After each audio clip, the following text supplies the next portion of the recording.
Today we are going to start some work on this peace sign. I am going to do this with rainbow dot art colors. Now we aren't going to be doing a mandala, but we are going to be doing this in my signature dot art style. I like to call it a cluster dot art style, and you will see as we go what I mean by that. First up, let's talk about some of the tools that we will be using. So I use these acrylic rods for some of my bigger dots. Basically what I mean by bigger is that anything that is larger than this ballpoint dotting tool right here, this is the biggest dot that I can make with my set of tools. So for anything bigger, we use the acrylic rods, and you can see that they are flat and round on the edges, and that's how we're going to make those dots. Also, we are going to be utilizing these ballpoint dotting tools. You can see that some of them are curved, and I curve them up myself. It makes them just a little bit easier to use. Now this is just a handful of the ones that I have. I have more than that, but for the majority, we're going to be using those sets of tools that you see here. Whenever I begin the cluster dot art design, I always start with the largest tool that I'm going to be using in the design. This helps me get a better amount of dots in all different kinds of sizes, and I don't have to worry about trying to fit the dots in at the end, because as I work from big to small, it just kind of fits sort of like a puzzle. So basically I am kind of randomly placing dots with the idea that I don't want to have too many of the same size dots right next to each other or too close together. And we're going to kind of make this an ombre rainbow, so I'm only going to do part of it red, and then I'm going to bleed into orange, yellow, green, blue, and purple. So I think that I have the right amount of the biggest red dots that I'm going to be using, so we're going to switch to a slightly smaller of the acrylic rods, and we're just gonna also kind of randomly dot around. I say random, but really I'm kind of strategically placing these dots, and we're just gonna do that until I feel like I have enough dots of this size, and then we're just gonna go smaller and smaller. So I prepped this piece first with a couple coats of multi-surface black acrylic paint. And then I coated it with a couple layers of Mod Podge just to seal in any of the wood. If you have wood that isn't quite sanded down or a little bit rough, you want to always add some type of top coat like Mod Podge or a spray acrylic sealant, like a spray paint made to seal acrylic paints. And that's just going to give you a nice smooth surface, so you won't have to worry about your dots not sitting nice and pretty or bleeding into the wood at all. All right, so as you can see, I went ahead and added a few more dots in some slightly smaller sizes. And personally, I think that this technique is wonderful for dot artists of all ages and lengths of time that they've been doing it. But I also feel like this is an awesome way for any beginning dot artist to practice their dots. And I feel like that's super important whenever you're learning, because whenever you're using your tools, you have to kind of figure out the right pressure to use on the surface, and you'll kind of learn the sizes of dots that you'll get from the tools that you're using. So this is an awesome way to really practice your dots, practice your spacing. So if you do want to start doing mandalas after the fact, you already have a really nice foundation for your dotting. So as I continue to fill in these empty spaces, let's talk about the paints that I use. So my favorite paint of choice, my brand of choice, is Decoart. Decoart Americana, to be exact. Now, since a lot of the pieces that I make don't need to be multi-surface paints, That's one of the reasons why I love Decoart Americana so much. It's not a multi-surface paint. It has the perfect consistency in my opinion. And if you have tried out a bunch of paints, you might kind of understand what I'm about to say. So if you're using multi-surface paints, they tend to be a lot thicker in consistency. And whenever you're doing dot art, you want to have nice round dots. And sometimes with the thicker paints, you can end up with peaks at the tip of your dot whenever you're pulling your tool away. With the Decoart Americana, it kind of settles in very nicely, and you have really pretty round and a little bit flattened dots. Now, if you do want to have nice bubbly dots, you can add a gel thickening medium to these, but I like to use them just straight out of the bottle. A lot of my pieces get a coat of resin to seal in the design, and so that takes away any of the texture that the paint might leave. So I really don't mind not having the textured dots at the end of the day. Now, if I were to leave this without covering it with resin, you will be able to feel just a slight bit of a raised surface where the dots are, and it's a super cool feeling. If you've never run your hands over a piece once it's dry, I totally recommend it. It's awesome. So this tool that I'm using right now is one of these curved ballpoint dotting tools. And one of the things that I like about it is that I'm kind of holding it more like a pencil, and it gives you a little bit more of a natural feeling whenever you're dotting. Instead of, you know, your typical tool holding, you kind of hold it straight up and down and dot like that.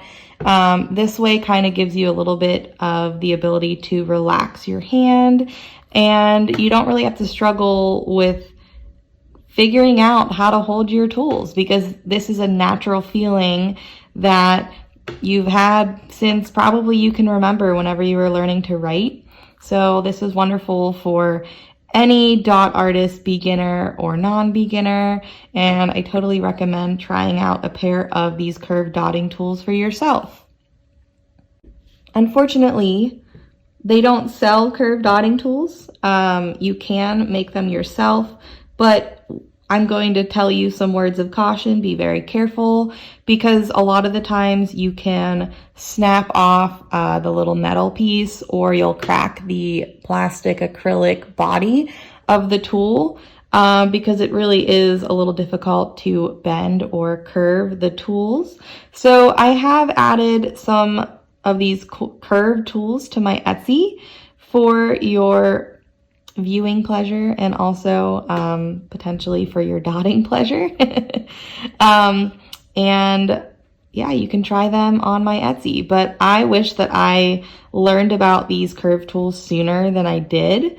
I've only been dotting for just slightly over a year, and I just discovered these a few months ago, and I really wish I started with these curved tools, because I think that it would have saved me a lot of headache trying to teach myself how to hold the tools. You know, I was very shaky because it was just awkward for me to hold. And as the practice and the time went on, of course, my hands got a lot steadier, but I still feel like had I started with these, my hands would have been way steadier from the get-go. And it would have saved me a lot of frustration and a lot of bleeding dots and ruined pieces and everything like that. So I'm using quite a lot of the trust the process mindset for this style of dotting. But one of the main reasons that I prefer this style of dotting over mandala dot art is because I feel like in general, I just am able to be a lot more creative with the things that I create. Whenever you're doing a mandala, you're kind of just stuck in the design and the shape of the design. Whereas with this clustered dot art style, you can pretty much paint on anything. You could paint animals, you can basically color things in with dots, you can do so much. And I love that aspect. So I am just continuing to fill in the empty black spaces with my dotting tools getting smaller and smaller and smaller. And I'm also just using very, very, very light pressure with the paint. Almost basically that I'm not touching the actual metal part of the tool to the surface. I'm kind of scooping paint up with my tool and slowly lowering it down to the surface and kind of letting the paint sort of water droplet off onto the surface. Now, I wanted to give you guys a little bit of a closer look by what I mean by that. So as you can see, I have a decent amount of paint loaded up on my tool, and I'm going to very carefully just kind of water droplet the paint off of my tool and onto the surface. So you can see that I'm really not using any pressure at all, and my dots are still remaining nice and circular. One of the other tricks I like to use with this dot art style is that I'm utilizing the dots that are close by where I am working on, and I am just kind of dipping my tool into that paint that's still wet. And this is kind of like a cheat method that I use, and it kind of keeps my hand motions at a minimum, and I can go a little bit faster. So instead of going from paint pot to surface to paint pot to surface, I'm just keeping it nice and close. Now, one thing I will say though is that as the dots begin to dry, you will not be able to solely use this method because it'll start messing with the way your dots look. As you can see, for a good example, a few of these are looking a little wrinkly. Now, I don't mind because this whole piece is going to get top dots on top of it. Oh, that's cool. This whole piece is going to get top dots on top of it, so it's going to round out any of the dots that look a little odd. But just as a general rule of thumb, you can use that cheat method until your dots start to dry. So I'm actually kind of glad that one of my tools rolled into my wet paint, because now we can discuss how I fix the mistakes in my piece. Now, a lot of people like to wipe off the mistake right away and let it dry, paint it black again and fix it. But personal preference, I don't like to do that. And the reason I don't like to do that is because when I'm trying to remove any of the mistake, I feel like I wipe away more of the design around it than I would if I were to just let it dry and then paint over it black and then dot over it again. Now, since I'm doing multiple dots and lots of top dots, it's not gonna make a difference and you won't be able to see the mistake when everything's all said and done. So I'm gonna leave that little mistake right there until it dries, and then I will disguise it after the fact. All right, so it's a little bit later.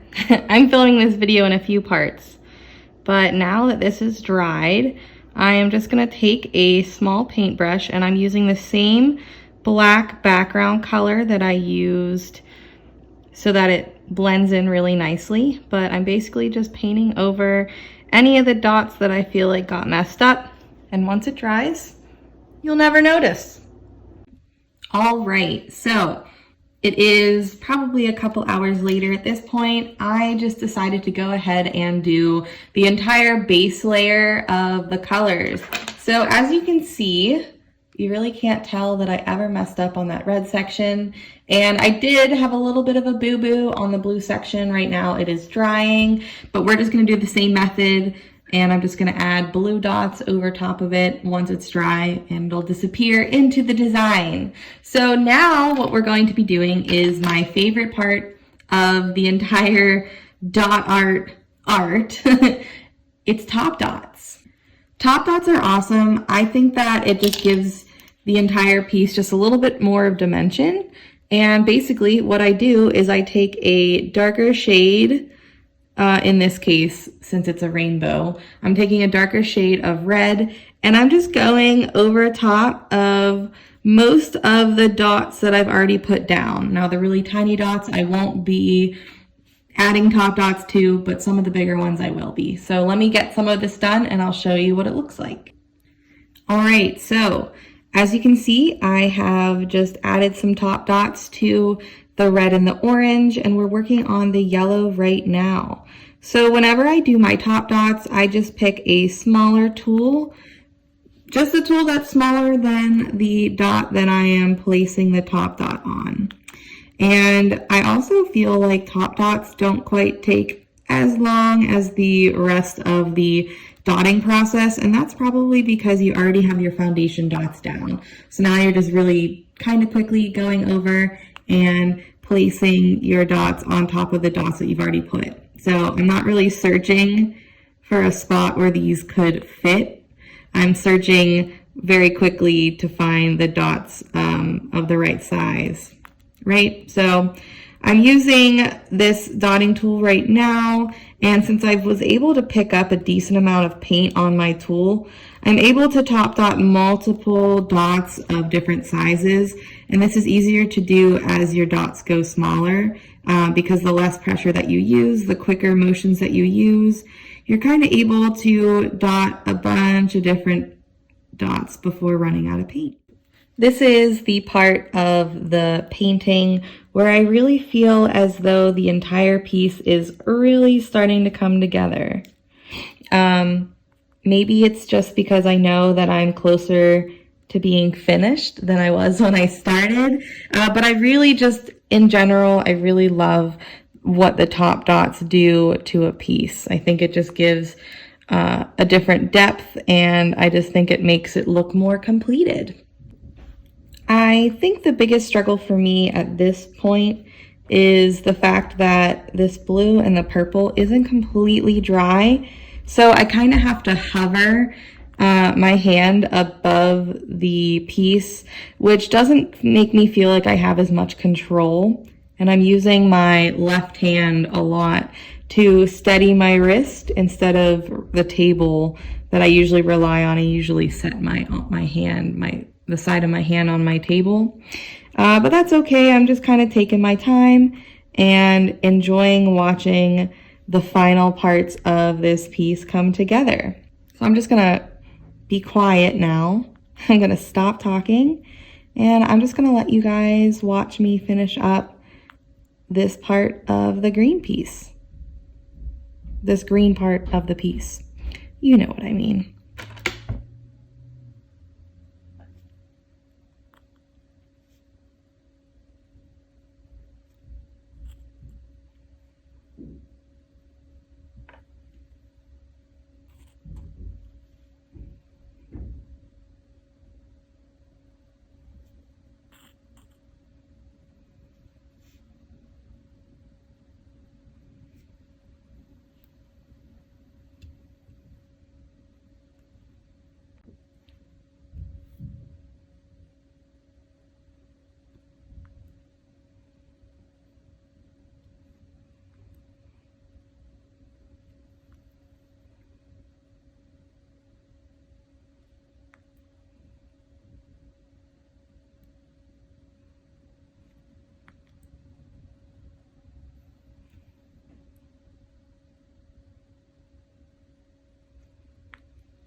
And then I'm just gonna switch my tool out for something slightly smaller. Getting back into these curved tools.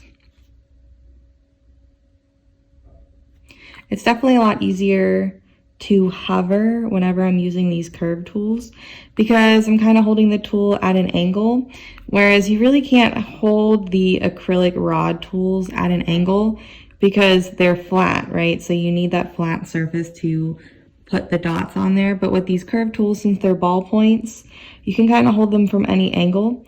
And so this one just makes it just slightly easier for me to hover. I'm kind of leaning my hand back on the table and supporting my hand with my left hand as I kind of reach across to get some of these dots that are closer towards the yellow. But again, I'm gonna be quiet and we're gonna finish this part up.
So I'm not gonna be top dotting all of these smaller dots.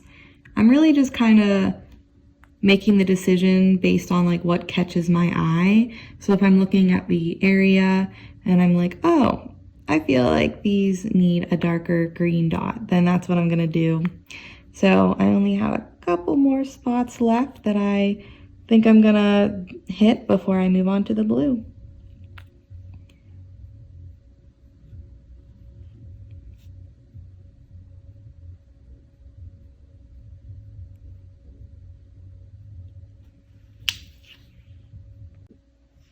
I haven't decided how I'm going to seal this. Typically, I would seal something like this with a high gloss acrylic spray top coat, like a clear spray paint. But I'm also kind of running through the idea on maybe doing a resin coat instead. I just don't know. The resin takes away the fun feel of the top dots, or just the dots in general. But yeah, I haven't really figured it out. I'm sure it would look great both ways.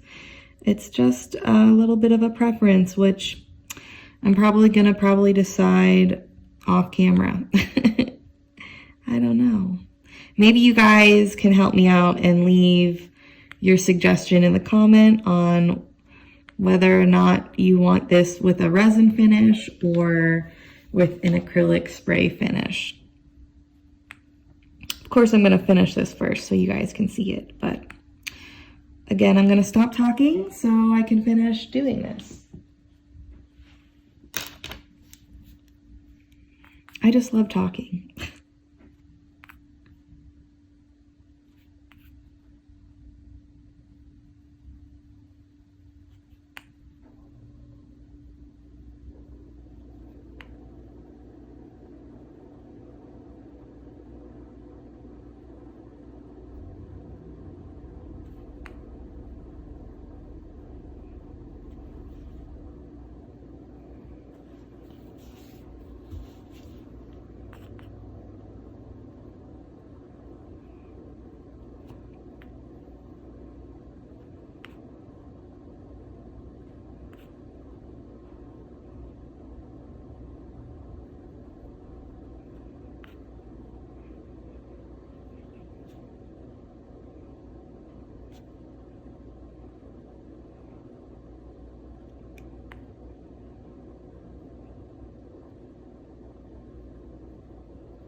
I lowered you guys down just a little bit. So we're on the final color. I'm excited.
Okay, so here is the almost final product. Again, let me know if you guys want me to put an acrylic spray coat on top, or if you think that this would be better with a resin coat instead. Either way, I'm totally cool with it, but if I add the resin, then the total like texture will disappear.